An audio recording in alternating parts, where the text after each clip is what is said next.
So, what is up mga bossing? Today, subukan natin gumawa ng content about Suzuki Gixxer. And if you're considering this, huwag na natin patagalin pa, pag-usapan natin yan.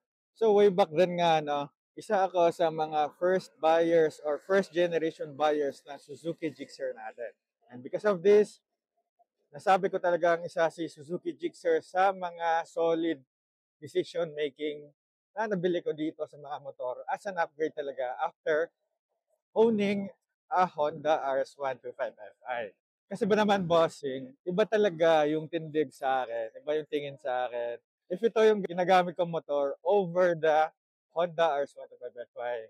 Although no disrespect to Honda RS125Fi, it's been really a good companion to me all throughout the years. Andiyan pa naman siya sa akin, but every time I use this motorcycle, the Suzuki Gixxer 155, I can really say that this motorcycle supersedes each things na nakukulangan ako kay Honda RS125.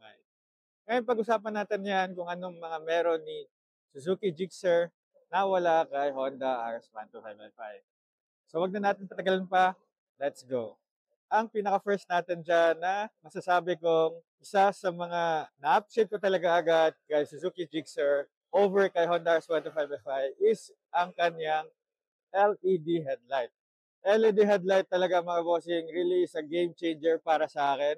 From the stock headlight ng Honda RS125 na hindi siya LED, tapos kaunti pa yung buga ng ilaw nito, I can really say iba talaga yung experience mo dito. Alam mo naman kapag nagra-ride tayo, lalo na if malayuan, tapos medyo may pagka-provincial yung daan, less talaga yung street lights dito. So it means stock headlights from your motorcycle will be really a great help sa inyo sa daan. I'm not saying hindi magandang headlight ni Honda RS125Fi, but Suzuki Gixxer, masasabi ko talagang malaki talaga yung naitulong niya sa akin over the past few years after owning this one. Next naman natin dito mga bossing is that naka-dual disc brake na sa lahat. Mas kagat yung braking system ni Suzuki Gixxer over kay Honda RS na yung likod ni Honda RS125Fi is naka-drum brake. So, yun lang naman mga bossing. Dapat natin i-take note yan kasi isa yan sa na-appreciate ko talaga. It gives us more safety feeling, yung ganon, na mas secure tayo kapag ganyan yung mga meron tayong feature after buying one specific motorcycle. Kaya naman mga boss, ilalagay natin sa chest mount ang ating action camera. So, ayan mga bossing. Ngayon naman, pag-usapan naman natin ngayon is ang kanyang dashboard. Ipakikita natin yan mga bossing, sobrang okay talaga niyan. Kasi nga naman, di ba, mas modern na siya, digital na siya over analog. And I appreciate it talaga kasi meron siyang mga dagdag na meron dito, such as yung time, tapos din naman meron din siya yung KPL. Makikita natin dito yung average consumption natin sa ating mga gas. And sa all in all, makikita mo talaga na mas modernized siya or mas meron siyang tech over kay Honda RS125Fi. You're gonna really love this kind of technology once ma-experience mo to. And sobrang matagal mo rin naman nagamit si Honda RS125Fi. And next naman natin dyan is the larger fuel capacity tank ni Suzuki Gixxer, which is sobrang ganda din ng tignan. Maangas din. Isa talaga to sa reasons bakit nabili ko tong motorsiklo nito. Sobrang ganda, sobrang okay na okay siya. Kaya hindi ako mangangamba bakit nabili ko talaga itong motorsiklo na to for the price of less than 100,000 pesos. Ngayon kasi mga bossing, ang presyuhan ni Suzuki Gixxer ngayon is naglalaro around 108 to 110,000. Tapos, meron na rin kasama na Suzuki Gixxer SF which is pricing around 115. So, mas maganda yung choices ngayon. I would really love the Suzuki Gixxer SF. Meron ako nun. Mas gusto ko yon kasi murang sports bike talaga yung ganong klaseng motorsiklo. Pero, because what we have right now, we are grateful. Makikita nyo naman, konting accessories lang, maganda na siya tignan, and okay na sa mga pang-araw-araw mong pangpormahan. However, mga bossing, sa KPL, panalo talaga si Honda RS125Fi kasi it is claimed that that motorcycle can go around 58 or 59 to 60 kilometers per liter. Samantalang si Suzuki Gixxer naman is around 40 to 48 kilometers per liter lang. To me mga bossing, okay na okay din naman si Suzuki Gixxer kahit na 48 kilometers per liter kasi naman ang laki ng fuel tank capacity nito. It's around 11 or 12 yata. Hindi kasi ako nagbabasa ng specs ngayon, kaya medyo hindi ako masyadong accurate. But alam mo naman natin, kailangan talaga natin ng reality or practicality over the specs or in paper terms.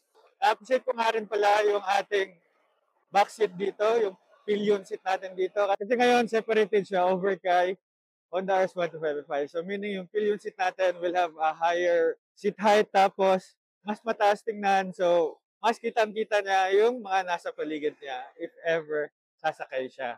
Because of that na rin mga bossing, sobrang angas natin tingnan, lalo na if may angkas. So nagbabala kayo na bumili ng ganitong klaseng motor, masasabi mo talaga na if may angkas ka, mas susulit talaga. Siguro na lang talaga in overall feels talaga si Honda RS125 is your typical day-to-day motorcycle if ito yung matitipuhan mo and gagamitin mo for a very long period of time ng ownership nito. However, if nagbabala ka mag Suzuki Gixxer as your first motorcycle, hindi ka na rin naman magsisisi dito, but you just have to really adjust and make a lot of changes agad if ito yung gagamitin mo para mas madali mong ma-maneuver tong motorsiklong ito. Kasi ba naman mga bossing, tong motorsiklong ito, especially nung first bili ko nito, akala talaga ng mga tao naka-big bike ako dahil sa motorsiklong ito. So ganong klase pa lang na compliment, masasabi mo talaga this motorcycle is a beautiful bike for its price. Grabe. The Suzuki Gixxer's price ngayon is ranging around 110 yata to 111,000, while the Gixxer SF 150 version of this is 115,000. As your daily companion, I can really say Suzuki Gixxer is a very good port for your daily companion. And mas malakas na talaga siya compared kay Honda RS125. Mas gusto ko yung timplada niya, mas gusto ko yung arangkada niya, mas gusto ko yung power niya compared kay Honda RS kasi iba talaga yung nabibigay ng 155cc motorcycle over the 125cc motorcycle. Talaga, di ba? So if ever man na may chance na papapiliin ako ulit, and if ever alam ko na paano mag-bike, paano mag-motorcycle, paano mag-balance, I would really choose this motorcycle over Honda RS125 if di ko need ng experience and confidence para bumili ng motor. This will be my beginner bike, tapos my upgrade will be probably a big bike. So ganun talaga siguro yung mangyayari sa akin if hindi ako nag-start from the scratch and maging user ng Honda RS125. Pero kayo ba mga bossing, as a motorcycle rider, kamusta nga ba sa inyo ang experience nyo sa mga motor nyo? And if ever meron kayong pangalawang motorcycle, kamusta kayo dyan? And kamusta ang ating experience after buying your second motorcycle? I wanna know your thoughts dyan sa comment section mga bossing. Kasi that would really be a helpful thought para din sa mga ibang users, sa mga beginners, and sa mga may nagbabalak sa mga ganitong klaseng upgrade or buying decision. Pero kayo ba mga bossing, ano yung thoughts nyo about this motorcycles? If nagustuhan mo yung mga ganitong klaseng videos mga bossing, you can follow me for more. Like this video na rin and make a comment down below if meron ka mga questions or suggestions na pwede natin pag-usapan dyan together with the community. You can also support me mga bossing by purchasing helpful products dyan sa mga affiliate videos ko mga bossing. So always remember lang to ride safe and see you on my next video. Let's go!